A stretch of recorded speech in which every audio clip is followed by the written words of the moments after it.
حتیٰ کہ اگر ایسی صورت بھی ہو مثال کے طور پر کہ آج اگر شعبان کی 29 تاریخ ہے اور کل روزہ ہونا ہے امکانی، جی، تو پھر چاند دیکھنے کے لیے ہم جمع ہوئے اور دیکھا کہ آسمان پہ سارے بادل ہیں اور چاند نظر نہیں آیا ہے، تو شریعت یہ کہتی ہے کہ اب چونکہ بادلوں کے پیچھے چاند ہو بھی سکتا ہے اور نہیں بھی ہو سکتا، دونوں باتیں ہو سکتی ہیں، تو اب یہ شک آ گئی۔ شک آ گیا۔ اب شریعت نے شک کو ختم کرنے کے لیے اور یقین پیدا کرنے کے لیے اس کا حل یہ بتایا کہ اس کے 30 دن پورے کر لو، اس لیے کہ 30 دن پورے ہونے کے بعد 30 یقینی ہے، 29 میں شک ہے، 30 یقینی ہے، اس لیے کہ قمری مہینے جو ہیں یا 29 کا ہوتا ہے یا 30 کا ہوتا ہے، 30 سے اوپر نہیں ہوتا ہے۔ اب 30 کو بھی بادل ہوں تو پھر اگلے دن آپ روزہ رکھ لیں، یعنی شریعت نے جو ہمیں اجازت دی صرف یہ اس لیے شرط لگائی گئی تاکہ آپ شک کو دور کر لیں اور یقین کے اوپر عمل کریں۔ اور اسلام ہر چیز میں، حتیٰ کہ آپ نماز میں بھی بیٹھے ہیں اور آپ بھولنے لگے اور آپ کے دل میں خیال اور یہ شیبہ پیدا ہوا، پتہ نہیں مثلا مغرب کی نماز پڑھ رہے تھے تو آپ کے دل میں خیال آیا پتہ نہیں میں نے 2 رکعتیں پڑھی ہیں یا 3 رکعتیں پڑھی ہیں، آپ کو شک آ گیا، تو شریعت یہاں بھی یہی کہتی ہے کہ شک کو نکالو۔ شک کیسے نکلے گا؟ آپ کم پر فیصلہ کرو، یعنی جو 3 اور 2 میں شک ہوا ہے تو 2 یقینی ہے، تیسری میں شک ہے، تو یقینی پہ فیصلہ کر لو اور 1 رکعت پڑھ لو اور پھر 2 سجدے کر لو سلام سے پہلے اور سجدہ سہو کر لیجئے، تو یہ اس کو یقین میں بدلنا ہے، کسی طرح بھی شک پر نہیں رہے۔ شک اور ایمان دونوں متضاد چیزیں ہیں، چونکہ ایمان یقین کا نام ہے اور شک جو ہے وہ تردد کا نام ہے، آدمی مذبذب ہوتا ہے۔ بالکل صحیح ہے، آپ نے فرمایا ہمیں یقین کی طرف جانا چاہیے۔ سوال جو ہے وہ میرا تھوڑا سا، جیسے آپ ابھی روزے کی طرف بات کو لے کے گئے تھے تو ذہن میں ایک سوال آ رہا ہے، میں چاہتا ہوں کہ کنفیوژن میری کلیئر ہو جائے، پھر ہم عقیدہ توحید پر دوبارہ اسی پوائنٹ پہ رہیں گے۔ وضو کے بارے میں جیسا کہ فرمایا گیا کہ اگر تمہیں شک ہے وضو کے بارے میں، یقین نہیں ہے تمہیں، تو تمہارا وضو قائم رہے گا، تم نماز پڑھ سکتے ہو، ایسی بات ہے؟ نہیں، ایسا نہیں ہے۔ اگر شک ہے کہ تمہارا وضو ہوا ہے یا نہیں ہوا ہے تو پھر تو آپ کو وضو کرنا ہے۔ وہ جو شاید آپ اشارہ کر رہے ہیں وہ اس حدیث کی طرف کہ آدمی نماز کے اندر ہے اور اس کو گمان ہوا کہ اس کا شاید وضو ٹوٹا ہے، تو اس کے لیے شریعت نے یہ حل بتایا ہے کہ جب تک تم آواز یا بو ان دونوں میں سے کوئی ایک چیز محسوس نہ کرو تب تک تم شک پہ دھیان نہ دو۔ شیطان اس طرح کی باتیں ذہن میں نماز میں خاص طور پر ڈالتا ہے تاکہ ہماری توجہ ادھر ہٹے اور ہم نماز چھوڑیں اور پھر جائیں، تو اس کے وہم پہ پھر دھیان نہ دیں، اس کے لیے شریعت نے حل بتایا۔ لیکن اگر آپ کو پہلے سے یقین ہے کہ پتہ نہیں وضو ہے یا نہیں ہے، میں نے ظہر کو کیا تھا اب پتہ نہیں عصر تک باقی ہے یا نہیں ہے، تو آپ کو وضو کرنا چاہیے، اب آپ کو شک پہ فیصلہ نہیں کریں گے۔ یعنی کہ یہ بات واضح ہوگی کہ اگر میں نماز پڑھنے کے لیے جا رہا ہوں، اور میرا جو سوال تھا میں دوبارہ اس پہ آتا ہوں کہ میرے ذہن میں یہ سوال ہے کہ ایک شخص نماز پڑھنے کے لیے جا رہا ہے، اس کو یہ یقین نہیں ہے کہ میرا وضو ٹوٹ گیا ہے، ٹھیک ہے، اور شک ہے اس کے ذہن کے اندر، تو وہ آپ کے کہنے کے مطابق اگر اس کو شک ہے تو اس پہ نہیں، اگر نماز پڑھنے جا رہا ہے تو اس یقین کے ساتھ جائے کہ اس کا وضو ہے، ٹھیک۔ اگر یہ یقین نہیں ہے تو وضو کر کے جائے، اور گھر سے نہیں کر کے جا رہا تو مسجد میں جا کے کرے۔ چھوٹی سی بریک ناظرین لیتے ہیں، بہت انٹرسٹنگ ٹاپک چل رہا ہے آج کل۔ ہمارے نوجوان پامسٹری اور سٹارز کے اوپر بہت یقین رکھتے ہیں اور کہتے ہیں آج کا دن کیسا گزرے گا، اگلا ہفتہ کیسا گزرے گا، اس پہ بات ہوگی بریک کے بعد انشاءاللہ۔ السلام علیکم ورحمۃ اللہ وبرکاتہ۔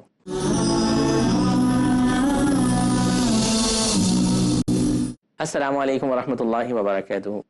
ناظرین، بریک پہ جانے سے پہلے ہم اپنے مہمان ابو انشاء قاری خلیل الرحمان جاوید صاحب سے بات کر رہے تھے کہ اللہ سبحانہ و تعالی یقیناً ہر طرح کے علم کا احاطہ کیے ہوئے ہیں، لیکن کچھ لوگ آج کل کے دور میں موجود ہیں جو فیوچر کے بارے میں کچھ باتیں بتاتے ہیں جنہیں ہم پامسٹ کہتے ہیں، یا سٹارز کے اوپر بھی آج کل کافی ہمارے نوجوان جو ہیں وہ یقین رکھنے لگے ہیں۔ تو انہی کی حقیقت ہم اپنے شیخ سے پوچھ رہے تھے۔ شیخ صاحب، آپ گفتگو کو ادھر سے ہی جاری رکھیے گا، آپ نے بتایا کہ قسمت تو ان کی بھی لکھی ہوتی ہے جن کے ہاتھ نہیں ہوتے، ادھر سے گفتگو کا آغاز آگے کیجیے۔ جی، دوسری بات یہ ہے کہ نبی کریم صلی اللہ علیہ وسلم نے فرمایا اگر کوئی شخص کسی کاہن کے پاس جاتا ہے اور وہ ان سے چاہے وہ طوطے والی پرچی لوگ اٹھواتے ہیں جی اور چاہے وہ ہاتھ دکھاتے ہیں، پھر وہ جو کچھ بتاتے ہیں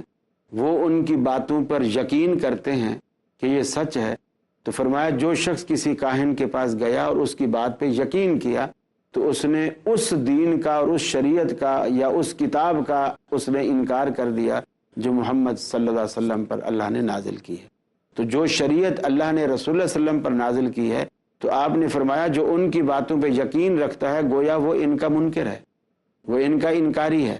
تو یہ کوئی معمولی نہیں، بہت بڑا جرم ہے کہ نبی کریم صلی اللہ علیہ وسلم پر نازل ہونے والی شریعت کا ہی آدمی انکار کر دے۔ البتہ ایک ہوتا ہے قیافہ۔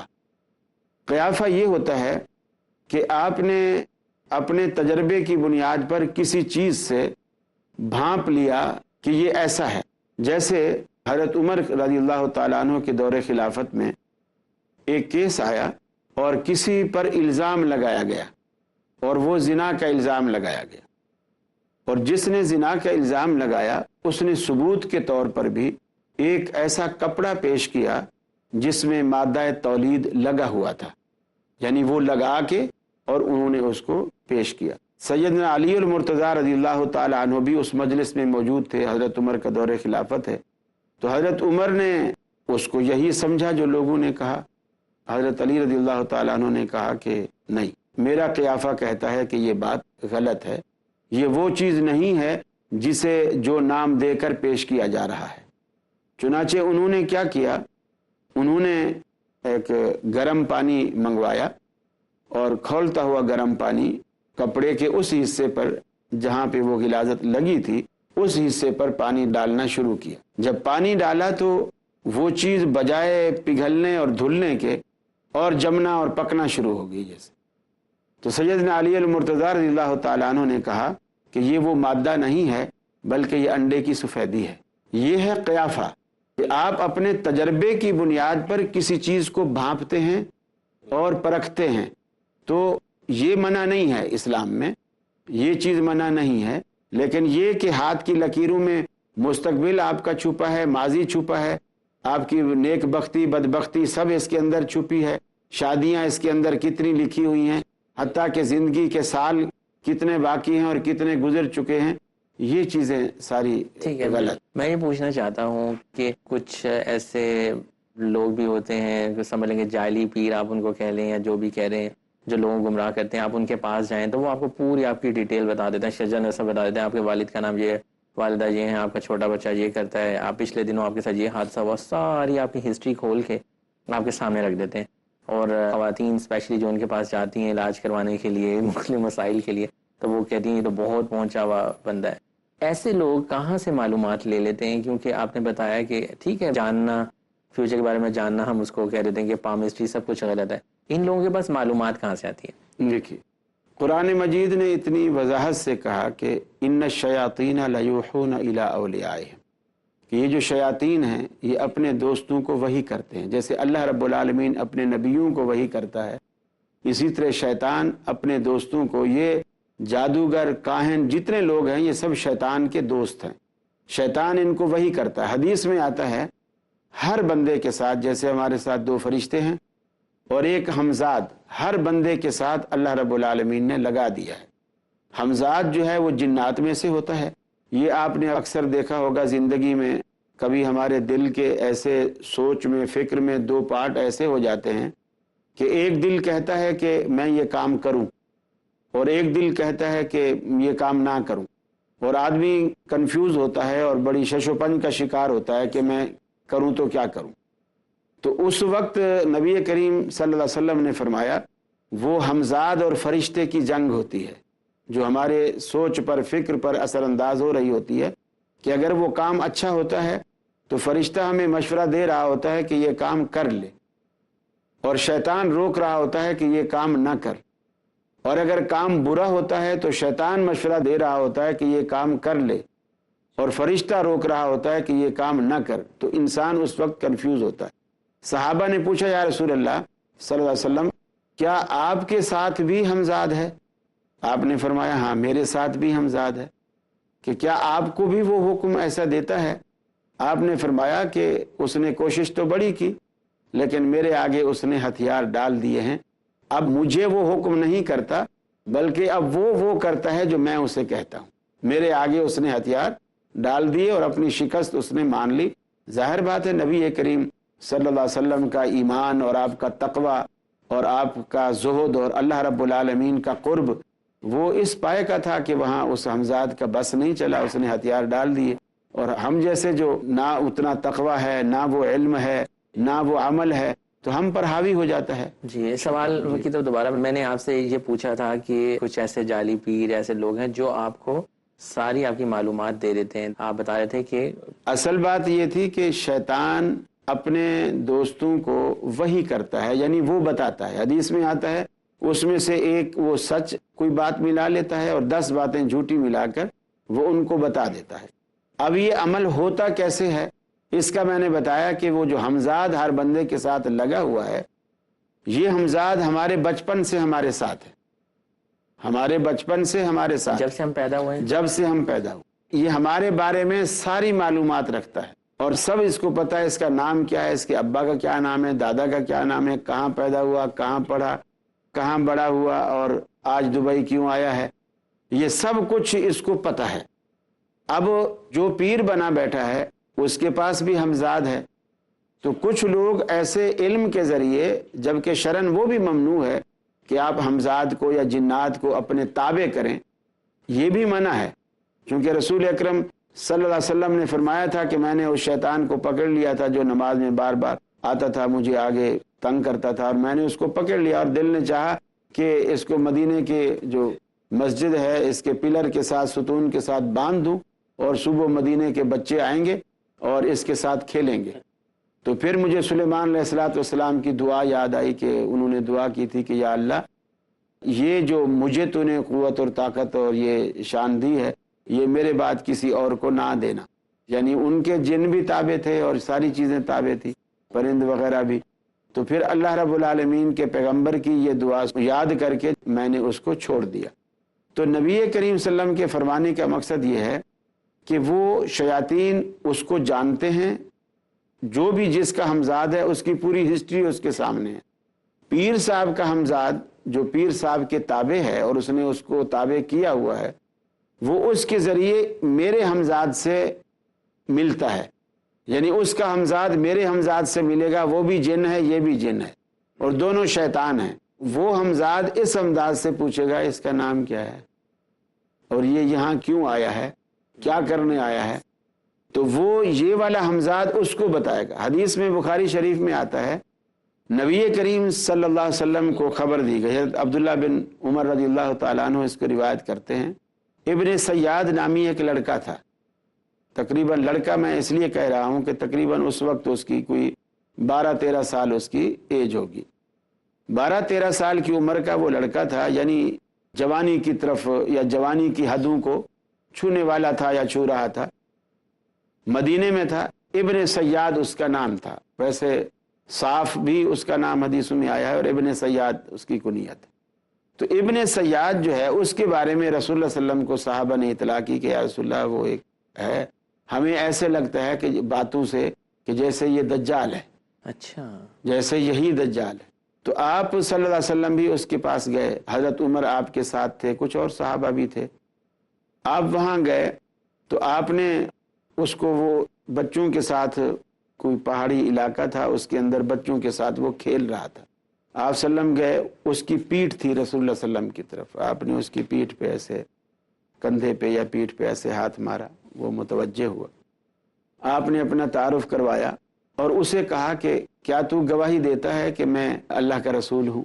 تو اس نے کہا میں گواہی دیتا ہوں کہ آپ امیوں کے رسول ہیں، یعنی ان پڑھوں کے رسول ہیں، یعنی اس نے یہ نہیں کہا کہ میں گواہی دیتا ہوں کہ آپ اللہ کے رسول ہیں، یعنی میرا یہ یقین اور ایمان ہے، اس نے اپنا رسول تسلیم نہیں کیا کہ میں گواہی دیتا ہوں کہ آپ امیوں کے رسول ہیں۔ آپ صلی اللہ علیہ وسلم نے اس سے یہ جب پوچھا تو آپ نے فرمایا میں تو رسول ہوں، اس میں تو کوئی شک والی بات نہیں۔ تو اب اس نے جب یہ جواب دے دیا تو اس نے رسول اللہ صلی اللہ علیہ وسلم سے پوچھا کہ کیا آپ ایمان لاتے ہیں کہ میں اللہ کا رسول ہوں؟ اس شخص نے، وہ ابن سیاد نے۔ تو آپ صلی اللہ علیہ وسلم نے کہا کہ اللہ رب العالمین نے جو تجھے ذلیل کیا ہے اور وہ تو ذلیل ہی رہے گا، میں تو یہی گواہی دیتا ہوں کہ میں اللہ کا رسول ہوں اور اللہ میرا سچا رب ہے، میں اس کا سچا رسول ہوں، تیری رسالت کی گواہی تو میں نہیں دیتا ہوں۔ پھر اس شخص سے رسول اللہ صلی اللہ علیہ وسلم نے ایک سوال کیا، کیونکہ صحابہ کرام نے آپ کو ایسی بات بتائی تھی کہ یہ ابن سیاد جو ہے یہ کچھ چھپی باتیں، غیب کی باتیں، اس طرح کی باتیں، خبریں دیتا ہے۔ تو آپ نے دل میں سوچا اور وہ آپ نے صحابہ کرام کو بتایا کہ میں نے سورہ دخان سوچی۔ تو نبی کریم صلی اللہ علیہ وسلم نے سورہ دخان کو دل میں سوچا اور دل میں سوچ کر اس سے کہا کہ اچھا بتا میں نے دل میں کیا سوچا ہوا۔ تو اس نے کہا دخ دخ، یعنی کچھ دھواں دھواں سا لگتا ہے۔ تو اس کے اس جملے سے لگتا ہے کہ وہ نبی کریم صلی اللہ علیہ وسلم نے جو بات سوچی تھی وہ اس تک کچھ پہنچ گیا تھا۔ آپ نے فرمایا اقصا، یعنی خدا تجھے ذلیل کرے، خوار کرے، تو اسی حد تک رہے گا جس حد تک اللہ رب العالمین نے تجھے رکھا ہے، تو اس سے آگے نہیں جا سکتا۔ پھر اس نے یہ بھی بتایا کہ میرے پاس ایک سچا آتا ہے اور ایک جھوٹا آتا ہے، میرے پاس جو آتا ہے صادق آتا ہے اور ایک کذاب آتا ہے۔ تو آپ نے فرمایا اسی لیے تیرے دماغ میں اختلاط پیدا ہو گیا ہے کہ ایک بات سچی آتی ہے اور ایک بات غلط آتی ہے، اور تیرے دل کے اندر یہی اختلاط پیدا ہو گیا ہے۔ تو وہ بھی اس بات تک پہنچا تھا۔ تو مقصد کہنے کا یہ ہے کہ یہ وہ جو ہمزاد ہیں، یہ لوگ ان ہمزادوں کے ذریعے مدد لیتے ہیں، اور ان جنات کے ذریعے مدد لے کر ہمارے ہمزاد سے پوچھ کر ہماری معلومات لے کر پھر وہ اس کو بتا دیتے ہیں، اور وہ آدمی حیران ہوتا ہے کہ اس کو کیسے پتہ چلا، کس کو ایسے کیسے پتہ چل گیا۔ اور کئی دفعہ مکمل معلومات نہیں ہوتی اور کئی دفعہ تھوڑی سی معلومات ہوتی ہے۔ اسی طرح یہ پامس وغیرہ بھی کرتے ہیں۔ ناظرین، پروگرام کا وقت ہمیں اجازت نہیں دے رہا، بات تو بہت انٹرسٹنگ چل رہی ہے اور یقیناً ہم آنے والے پروگرام میں اسی بات کو آگے کنٹینیو کریں گے۔ آج کے پروگرام میں ہم عقیدہ توحید کے بارے میں بات کرے تھے، اور اللہ سبحانہ و تعالیٰ کا جو ایک نام ہے علیم، اس نام کو سمجھنے کی کوشش کر رہے تھے۔ اللہ سبحانہ و تعالیٰ نے جیسے قرآن و حدیث میں بتایا اس کو ہم نے سمجھا، اور پھر جو لوگوں کے دلوں میں شبہات ہیں کہ وہ سمجھتے ہیں کہ ہم فیوچر کا علم حاصل کر لیں گے، ہمیں کچھ باتیں پتہ چل جائیں گی، ان کی حقیقت ہم نے سمجھی۔ یہاں پر آج کا پروگرام اختتام پذیر ہوتا ہے۔ اگلے پروگرام تک دیکھتے رہیے گا پیس ٹی وی اردو۔ السلام علیکم ورحمۃ اللہ وبرکاتہ۔